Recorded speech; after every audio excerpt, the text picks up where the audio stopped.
Hey everybody, I'm Cinnamon Cooney, your Sherpa, and today I'm so excited to be showing you how you can create this really charming, peaceful winter snowscape very easily if you're a new painter. I'm going to explain every step of the process. The techniques are really fun to onboard, and even if you've never painted before, I think you're going to be surprised at how well you can do. On the mic is my husband, John. Hey guys. He's going to be tracking with all of our cameras. We have several here.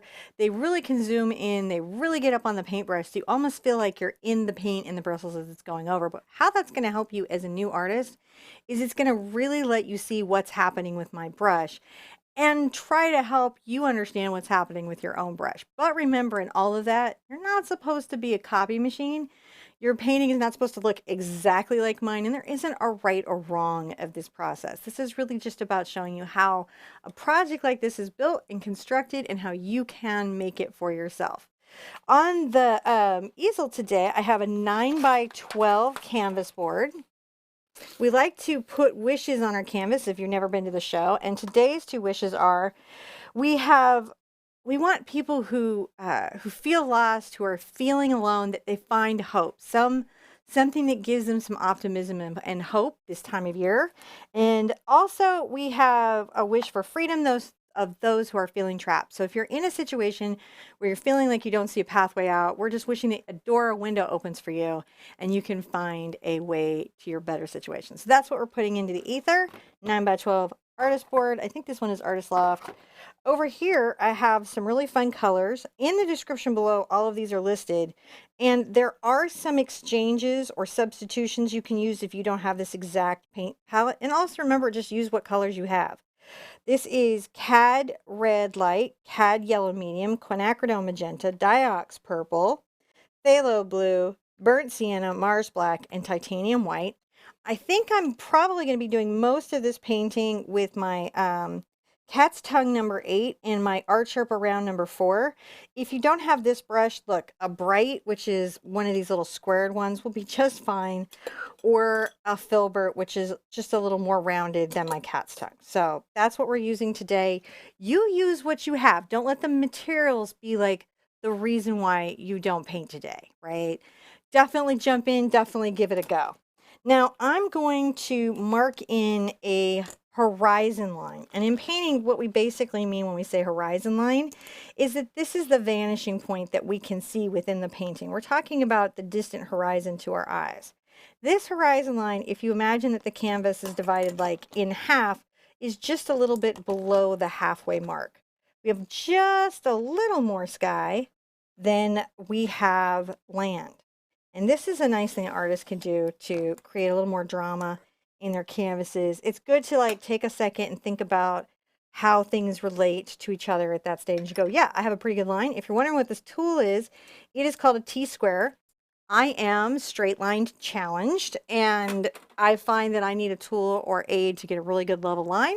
Those are super inexpensive. I think there's an Artist Loft version. There's a bunch of inexpensive versions. Like should be around $3. All right, let's get right on into the painting. So I've got my number 8, and I'm going to start really kind of getting in some of my two different colors. And the first thing that I'm going to enjoy doing is I'm going to come down here and get some pink, and then I'm going to put a little pink up here. And it's not really pink, it's like a pink orange. So this first mix, I'm going to get a little of my quinacridone magenta out and some of my cad yellow. Let's see how this is going. Pretty fun. Boop, boop, boop. I'm going to pull this on, and I'm going to come across, and we're going to just go back and forth with this sort of orange color. You can get a little white into it if you want to, and a little more pink, because we want to be right down in that dawn morning. See how I'm loading my brush? I'm pulling it out, and I flip it, and I pull it out. If I get water, I dip the toe of the brush, that's just the tip, and pull it out. This gets me enough water to paint, but not so much that my brush becomes waterlogged. So I'm going to add a little bit of that pink into that orange, and you're going to find that that's quite pretty. And I'm just going back and forth on the tip of my brush. I'm not trying to make it all one uniform color. That's not my goal. I'm going to just try to keep my horizon line fairly nice. Just coming back and forth here. And we're just keeping all the different little values. Now, before I get into my blues and my purples, I'm going to jump up here and also get a little bit of the top of my sky going. And this time I'm going to take a little of my quinacridone and my Cad Red, and I'm a little loose mix of yellow, and I'm just going to paint the top up here. See how we're doing? Just painting the top up here. Hopefully you guys are having fun. You're enjoying this. I am. Oh, yes. Everybody seems to be really enjoying this today. It's a nice Sunday morning, able to, have a little paint. Now, the reason I'm saying that this is maybe like an easier painting is that the techniques we're going to be using are not too complicated and the color mixes won't be too sophisticated. You know, we might on occasion mix 3 colors, but mostly it's going to be like a 2-color mix. I'm going to grab a little bit of my pink and my white. I'm going to come down to the bottom and I'm going to just, I need it to be a little bit lighter than that. I'm going to go ahead and brush this slightly lighter pink kind of over the top. Can you guys see how I'm doing that? Yeah. Just brushing a little bit of that lighter pink over the top. So you have little bits of orange that are peeking through and little bits of pink that are peeking through. I'm going to get It's very pink. It's very pink. Yeah, our colors are going to be really bright. We're using some really pink. nice stuff for this painting. So we're gonna really see it. We zhuzhed it up. We zhuzhed it. Gotta zhuzh it sometimes. All right, let's get into our blues. And so to make a nice transition, I'm going to take a little of my quinacridone into my blue and tint it just a bit. And I'll go ahead and get the white onto there. And I'm going to mix these two.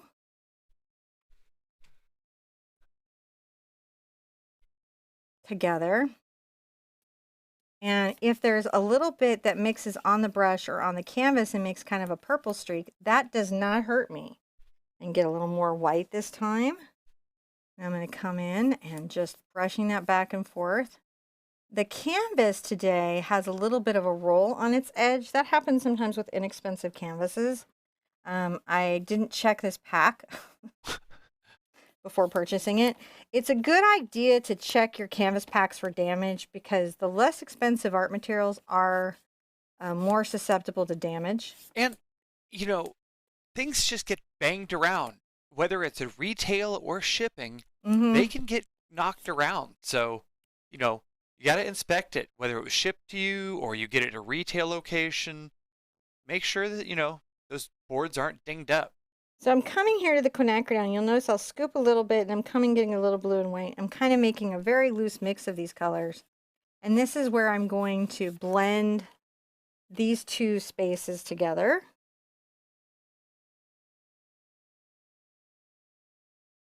Blending those together. And you can even take, and this is a real shocking thing to do, but you can take some of this up here and it'll gray it out a little bit. Don't take it all the way across. You want to leave some peeking out. But this is sort of that half tone, see how we're doing? Between those 2 colors that make it feel like a sky. I'm going to brush back and forth.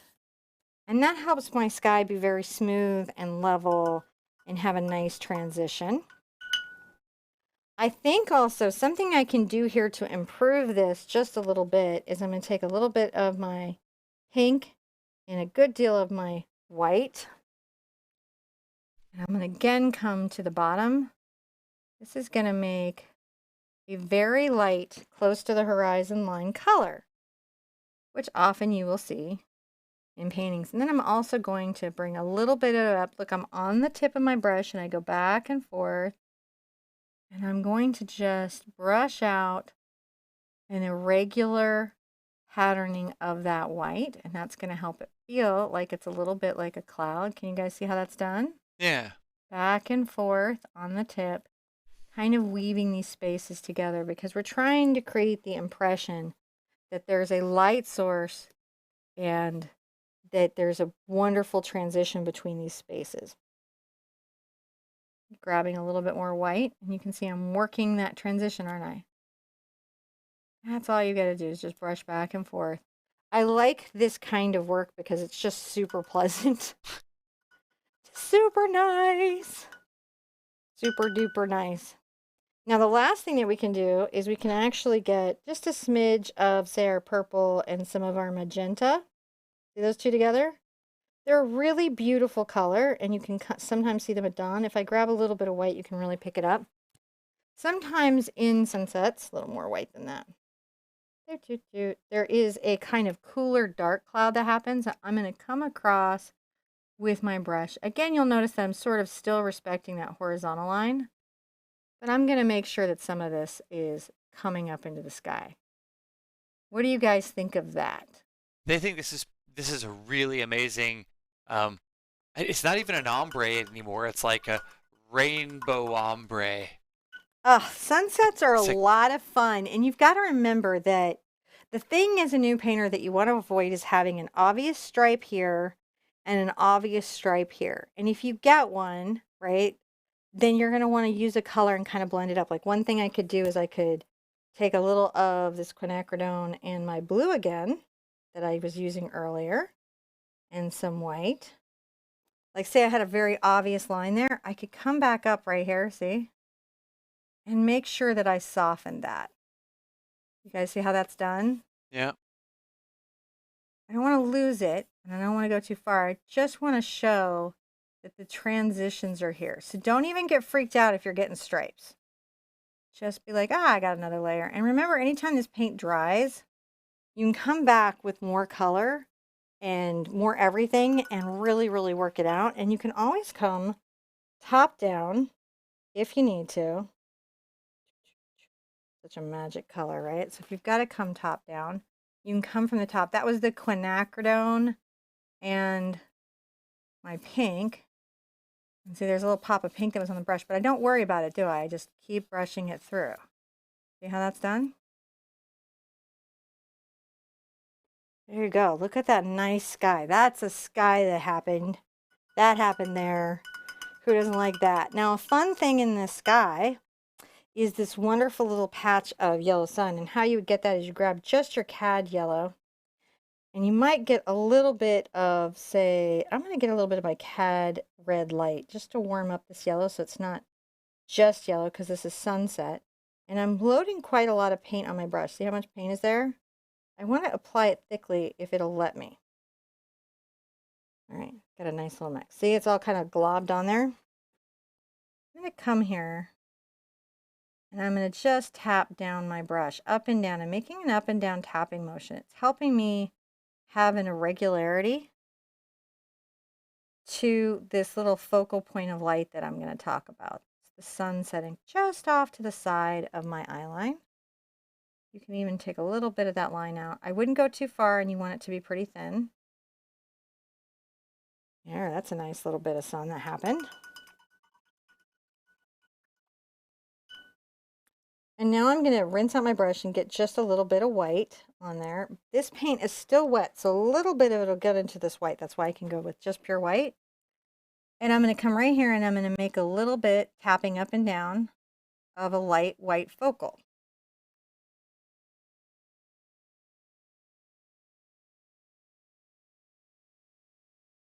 Can you guys see that? Oh yeah. It's fun to do it thick. Be brave, go thick. It's a very good feeling Yeah, to do that. it's very impasto when you're up on it. Yeah. And it's just a pretty effect. So it looks like a very complicated sky, but the colors aren't that complicated to mix. And as long as you recognize that you're kind of blending them between each other, they're pretty achievable. Yeah. You're kind of already surprising yourself. I hope you are. Now I'm going to pull out a bunch of my phthalo blues. I'm going to put a smidge of my burnt sienna into it. If you put too much of this brown into this blue, you're going to just get green. Just green. But we want to just put enough in, you can see, to just gray the blue a bit. Take it from that very, very saturated space. And it also kind of makes it feel a little more wintry. So once I have that mixed, I'm going to get a bunch of my white onto my brush. I'm going to come start the background back here.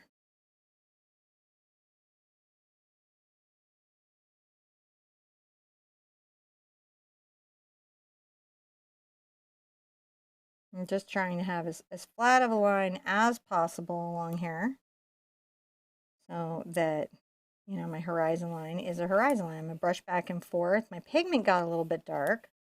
It's okay. I can come back with a bunch of white, use up a bunch of this white, and just brush that in. See how I'm doing? Just brushing that in. I would say this is still 2-3 shades too dark for what I want in the distant background. Sometimes that happens. Sometimes when you're mixing, what I'm doing is I'm brushing back, sort of blending, and I'm also taking off the extra paint. It's an interesting trick you can do. Put out a little more titanium white if this ever happens to you. And we're going to let that dry a little bit as we move forward. I'm going to get a little more white onto here. And this time I'll just get the brown into that and the blue. See how I'm just like mixing it this direction, trying to catch that color. This gives us that morning snow. And come back here, just lighten that up a little bit, pulling it forward. I think we'll have to hair dry it to get it light enough. So let's just go ahead and take this blue all the way down. And that's going to create a ground or a base color that everything is built up on. And it'll help us really get the effect we want. Sometimes when you're new, you don't know how powerful acrylic paint is when it's dry. Yeah. But when it's dry, it's amazing. I'm just adding white and brushing this tone, which is like a winter blue. Little bit of burnt sienna. Small amount, because if you get too much, it goes green. You don't want it to go green. Yeah, really green. Is that because burnt sienna has green in it? That is because the birds, yeah, probably. It's got to be something there makes green. Let's just think about it right now. I'm like in the middle of this. Oh no, yeah. it's okay. So yeah, it's like in the same way that black and yellow make green. Oh yeah. Yeah. Not a bright green, but it's greenish. And that's how, like, because you can make browns and greens and yellows like using different undertones. Yeah, and if you think about it, like there's this red undertone to this, right? And there's this phthalo blue, which has got a green undertone. So you think they would just cancel each other out, but there's still enough of the yellow in here. When you get the two of them together, it's gonna go green on you. Now, is another interesting question that came in, and took me a minute here just to understand for a second. So it was just my own reading, but where did it go? I need my coffee. It's on my thing, honey. Can you bring me my coffee? I left it on my desk. Perfect time to microwave her coffee and bring it back to her. Yeah, you could do that if you felt like, oh, as her daughter, I have to do that for her because she works so hard. So it's looking really pretty. I like, by the way, I like that little cloud thing there. Isn't that nice? So Kendall was asking. Big impact, little technique. On to the question though. Kendall, hi. Is light fast the same in acrylic as watercolor? Meaning, does the pigment like alizarin crimson fade the same? No, the alizarin crimson in acrylic is hue, so we don't get the same fade rate.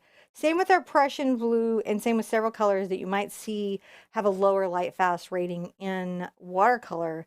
And some of that is because sometimes there are things that bind well in watercolor that don't really like to be in acrylic. Like there's not a lot of malachite.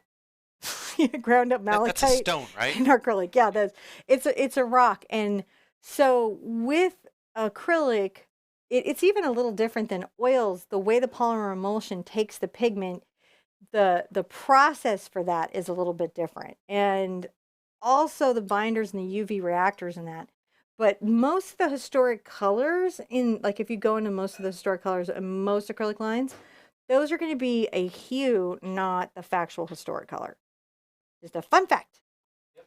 So, but you can always check the light fast ratings. They're pretty much on that sense, they're the same. So like if this light fast one, it's not really going to fade they're not even sure how long because we haven't had acrylic around long enough, but they're assuming based on the E delta ratings, not for a very long time. If it's a 3, much like your dyes, it's going to fade out very quickly. If that makes sense. You can always check your tube of paint and just grab something that's close and prevent that fade out rate. And don't even worry about it on the basics because they don't even use any of the stuff that would ever fade. Yep. All right. let's dry this so I can get a lighter value on here. Okay. So while she's doing that, I would say make sure if you're using a hairdryer at home that you use it on the lowest heat setting, because heat can induce color shift, which is when paint dries, it can slightly turn lighter or darker, and sometimes even slightly turn different shades. So if you really, and mostly you're going to see that in student paints, not your pro paints. But even in pro paints, they can do that a little bit. So be mindful. Lowest heat settings. Lowest heat settings. Yes, lowest heat settings. All right, I'm going to dip my brush in water and I'm going to drag off the extra.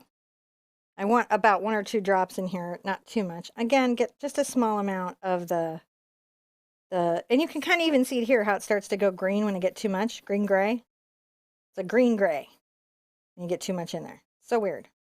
But I'm going to get enough blue in there to not have it. I'm just graying out my blue. And when I say graying out, what it is the complement within that bias of that burnt umber neutralizes the saturation of the pigment in my blue. Yeah. Now that's more pigment than I want because I was fussing around mixing and talking to you guys. So I'm going to pull this out into my towel because I really want this background to be about 2 shades lighter than I initially painted it. That is something that happens. And then you also have to realize that acrylic paint can darken and color shift, as Don was talking to you about.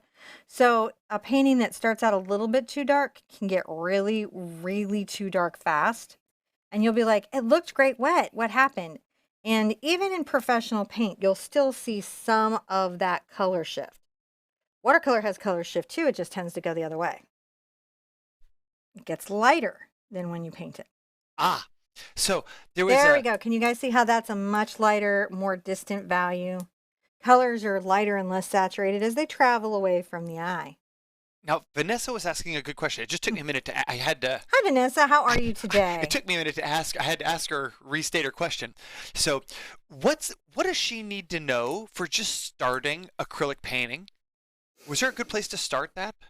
You know what? My best place right now, I do have a big art quest. I do have a bunch of videos on YouTube. If you can get to Facebook, I think my best series right now for being brand new at painting is the Technique Tuesday video series I did on Facebook. If you go onto Facebook, onto the TheArtSherpa page, not the group, not my face, the page, you'll see the videos in the side tab. If you select videos, and it'll give you a list of playlists or a library. And I imagine my moderators are probably dropping the playlist in here at some point soon because they're so amazing. But that playlist goes through like literally, if you've never seen paint, it's been since kindergarten, what the heck is all this stuff, just to make it simple and accessible so you can start and not feel so awkward and weird and out of your element. Yep. And that way you can get to the fun part faster because that's the goal. Sorry.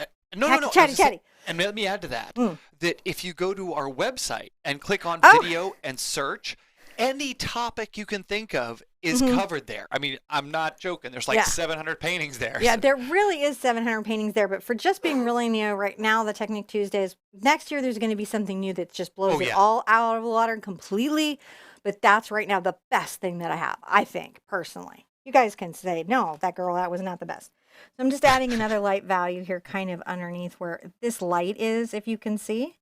Layering that up. I'm just trying to make sure this background is light enough and far away enough. Now, so the 2 things we did to create the illusion, I'm just smoothing this out, to create the illusion of this being a faraway snowscape is that we grayed it a little bit, took away the saturation, and we lightened it. And that's how we got that. Now, I'm going to sketch just very lightly with some paint. I'm going to take a little bit of these 2 together because they're a nice little sketchy color.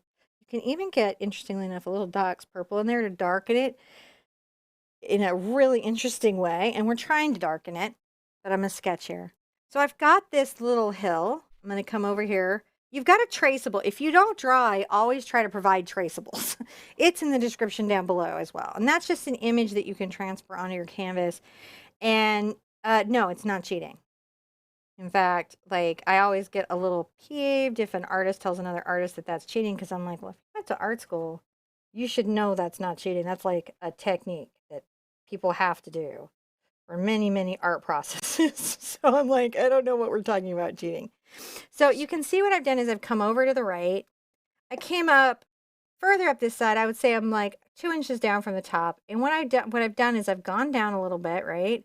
But then I wander up, I make a bump, wander in, make another bump up, and come down. And I bump a couple more bumps, and you'll notice there's a lot of them.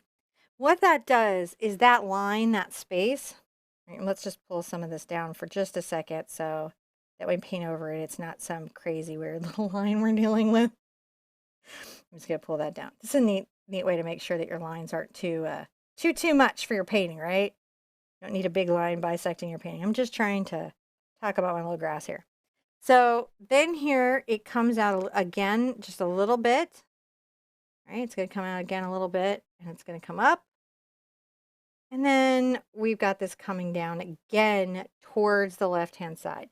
This little sketch kind of lets me know where things are going to be. And it's going to keep me from really struggling to put in these objects. I'm coming along here, and I'm making this little circular motion on the edge of my brush.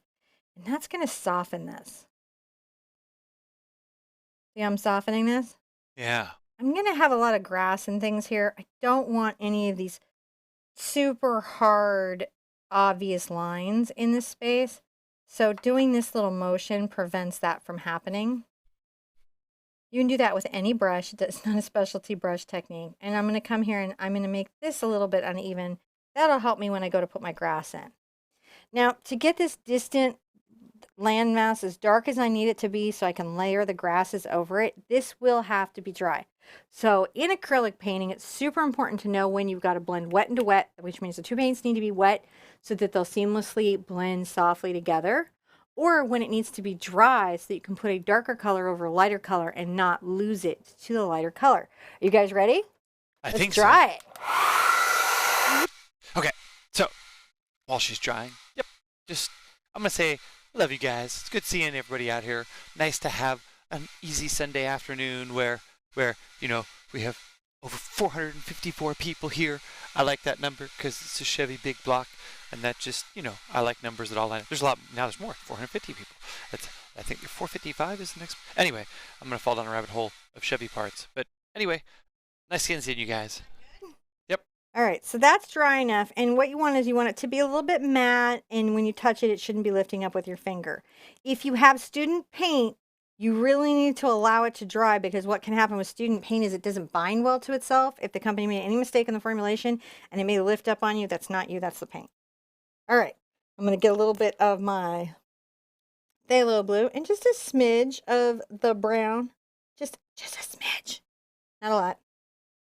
Boom, boom, boom. And I'm going to come back here and I'm going to just a small amount with the white. I'm going to come back here and I'm going to talk about this distant little land fellow. So just about an inch down from the sun, I'm going to come over. Boom, boom, boom, boom. And I'm going to just up and down here. I'm upping and downing this little distant. This could be a little clump of bushes or something botanical by its shape and out of focus nature. So there's an element of this being very impressionistic. The other thing you notice is I'm tapping the brush up and down. I'm trying to prevent, again, what was it? Those hard lines, right? There we go. Talking about little bushes far away. Aren't those nice little bushes? We like them. We like them a lot. Now, the front snow is sort of fun. What we're going to do at first is we're going to definitely get into almost closer into that green color and blue color now, right? So that's why I was letting you know it makes a little bit of a green. And I'm going to start adding a little bit of my grass that you would have. All right. So I'm going to come along here and I'm going to just flick my brush upwards, flicking it. Now, what I don't do is do this. See this? It's like somebody mowed it or cut it with scissors. I call it the flat top. Avoid the flat top. And the reason that you avoid it is not that it's like wrong or you're a bad artist or any of those things. It's because it makes it feel too man-made and touched. I'm going to grab a little bit of white into this and mix that in there so that there's some different values. I'm going to be coming back with my fine little detail brush. I might even bring this down a couple of spaces that you might want to do. And I'm going to just keep making this up here. Yes, the sound effects absolutely do help. If you ever wonder, she makes so many sound effects. Does that matter? Yes. I'm using the brush. If you see that I'm on the tip and I'm flicking up, right? And another thing I'm doing is, look, curving the stroke different directions, aren't I? Yeah. As you practice this, and it does take a little bit of practice to become proficient in it, you'll begin to create these very randomized lines that give your piece the feeling of being natural. Right? I'm just on the tip. If you need to switch to a round brush because you're painting with a bright and you're not getting nice lines, you can do that.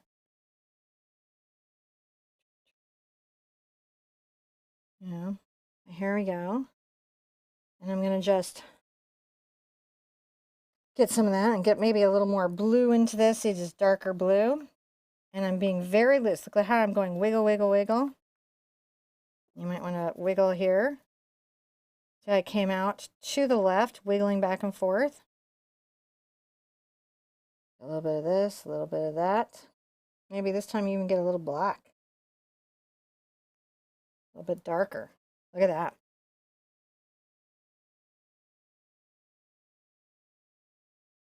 Maybe a little dark area right here. And I find it's nice to maybe even have a little dark space here and there, because one of the things that's hard in winter is to realize how there can be some very stark values. That was a little bit of black and a little bit of blue. Here's a tip for you new painters. Black is very powerful. Phthalo blue is very powerful. When you put them together, they have a very strong tinting strength. So, you know, be aware that that can impact your effect. So I go stroke and touch and stroke over here. And I'm wiggling my brush around. Not stressed though. I'm going to just kind of get into this. As I'm going along, I can get back into my white and maybe a little brown. So I'm getting back into this grass. And where I need to, I can be like, oh, let's break this line up. See how I'm breaking it up? So you've got dark values and light values, and you're using the brush stroke. So I'm stroking up, boom, boom, boom, to the right, to the left, coming over. You've got this. You know what you're doing. Or you feel like you know what you're doing, right? Yeah. This is pretty Hopefully, cool. right? Hopefully you're like, I kind of feel it. I'm kind of feeling it. Now, in here, we can do some fun stuff. We're going to take a lot of white, right? And a smidge of blue. You see how I loaded that on there? Yeah. And I'm wiggling my brush around, and that's going to make this very loose, super playful, closer snowfield. As it starts to get too blue, I might go get a little more white, because it's going to be the value of the blue and white together, you know, layering over. For success with this, you definitely want this to be dry underneath, right? And you don't want to overly mix. Let me get another little smidge. Do you need to dry it again? Hmm? Do you need to dry Oh it? no, I'm just reminding them to check its dryness if they're having difficulty with the Oh. effect. It may be that the piece is not, you know, dry enough. I'm going to bring some snow up here. And it can be nice to say, oh, I'm going to put some snow. See how I kind of just touch the brush to make a little random area of snow? One of the hard things that can be challenging to new painters about paintings, even when they're more simple, is knowing that this sort of looseness is okay. You'll be very accepting of my looseness and really rough on your own. Oh yeah. I know what you mean. Because you almost see your looseness as mistakes. Yeah. And you see, my looseness is experience. And it's really that viewpoint that colors the looseness, not so much how it came out. But you can see, like, and I want you guys to sort of take that in so you really understand how free that is, how loose and random that is. Things that make me successful is a lack of uniformity in the tone. I'm slightly darker at the front here, and you can see that the white mix gets stronger back here. I've even add a little bit of snow into that ground. And now all of a sudden, do you guys see a little snow hill? See the snow hill. Snow hill, snow hill. Now for the long grass strands, I need to get into my grass mix, right? Which is the burnt sienna and the blue. A little bit. So it has just that feel in it, and you can go ahead and get some white in there. I'm going to take my brush, and this should bring about 2 drops of water over to it, and then another one, another 2 drops, and that's going to thin the paint enough for me not to be struggling. So I'm going to come here and I'm going to make some very brave grass lines. See how brave these are? And I say brave because I'm covering a lot of space on my canvas, and I'm going over a lot of it with this paint, like right over sunsets and things like that. And so that's a very unnerving thing. Notice also that I'm going to dip in the water. I'm going to reload and come over here. I'm pressing very lightly on the brush. If I press lightly, the stalk is thinner. If I press hard, the stalk is thicker. I think I need a nice tall one up here. If you're at home and using, a more student or base, like if you didn't have the same paints you had, is that okay? Yeah, use what you have. Don't mess with your budget. Look, I teach art for free because art supplies are expensive, and you need to be able to buy art supplies to paint. And I know painting will make your life just a little more colorful and better. That said, you probably still have a budget. And in all classes with all teachers, at some point, we're going to align ourselves to brands that we really love and that perform very well. And it's good information. You want that as a student, but your budget's still your budget. Don't feel pressure to upgrade until it's time for you to do so. Does that make sense? Yeah. Hopefully, yeah. Okay. So it's better to paint. It's better to paint. I'd rather have you paint, right, than worry about all the little minutia of things and not paint at all. As I'm coming into here, I might get a little bit darker in some of my grass lines. So I'm going to just come there. That's kind of fun. And then more into the blue and maybe some white.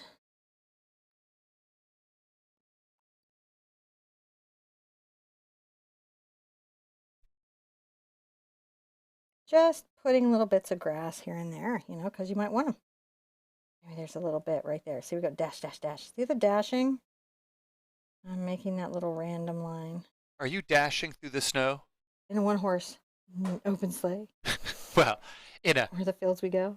In a horse-tailed brush. I don't actually know Christmas songs. There's a funny story as to why that is.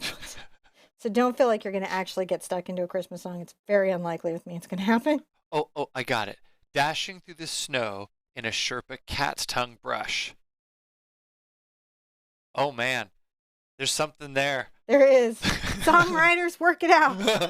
I know I've got some in the group, right?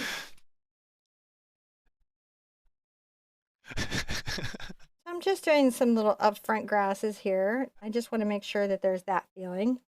I'm going to go into my mix, my blue and my brown. A little white, that's okay. And I'm going to come to the top of my plants, and I think this is very important. I'm going to just make little back and forth lines, like little tops of grasses. You can even do them where there isn't any grass. That's what's really crazy. I'm like, nope, there's some here, but there's not everywhere. See how we're making the little tops of grasses? Little tops of grasses. And if you need to add a line to explain a little top of a grass, you can always do that. There can be light lines or thick lines because this is all a very out of focus winterscape. This is just a little landscape at a morning, loosely sketched and thought about so that somebody could just capture the feeling of that experience, of that snowscape, that little patch of grass. I still really like that clouds. I love it too. The orange and layered clouds. It's just a nice contrast. This sort of uniform value set versus, that cloudscape. That's a lot of fun. It really is. It's cool. And then you can do individual ones if you want to just break things up like you do. Now, it's kind of interesting because here, the darker ones are closer to you. Yes. That's kind of interesting how it's kind of this figure foreground reversal. I'm going to point out something. about why that is. If the light source is here and it's coming forward across the land and it's distant, that's going to be the lightest, least saturated place. As you come forward here, because the light source is behind these grasses and it's very early in the morning and the light waves traveling like across this, catching this, making shadows, these would all be darker. Yep. Darker and more saturated as they come towards you. Now, when you have that all done, you have to pick a color. I would suggest picking something that's in the painting but will show up where you're signing. I think a lot of artists sign, like, you know, in such a way so their signature is really, really noticeable. And I think that's fine. Peter Max does it. Bob Ross did it. But the thing about adding, say, a red signature right here is that it really then becomes about that signature. And so, yeah, so sometimes when you're making, it's good to consider how you want that to be in the viewer's mind, huh? Because you want the signature to not take away from the whole painting, right? And so, like, and again, it's Bob, so Bob can do totally what Bob wants, but I'm not Bob. And it was a different time too, right? Yeah. Like there was a whole different experience there. So that's kind of like something to think about when you're signing your work is like, does this make sense to the composition? And is this going to undermine all my work? This was fast. It was fast. It was fun. It was light, which we need sometimes in our creative process. Don't be hard about yourself on the techniques. We have a Facebook group and you guys come in and share art because it's a really safe space for beginners to share art. But I see often you guys will be so hard on yourselves. And of course, the group just comes in and super supports because they all know they've all been there. But remember, it's sort of like the way we see ourselves in a bikini. Well, I mean, no, like, I mean, nobody's nice about themselves in a bikini, even the supermodels. So what I'm saying I is like you in a bikini. See? And I wouldn't. So here's the deal. Art is a little bit like that. You will see it through very colored, skewed glasses. Make sure that you're forgiving of your journey. Remember that you're new. You're taking on these techniques for the first time. It's more important that you complete the project than anything else. And then as you complete projects, the techniques will come together. You'll get there. You just have to be determined. Be good to yourself. Be good to each other. And I want to see you at the easel really soon. Bye-bye. Bye-bye.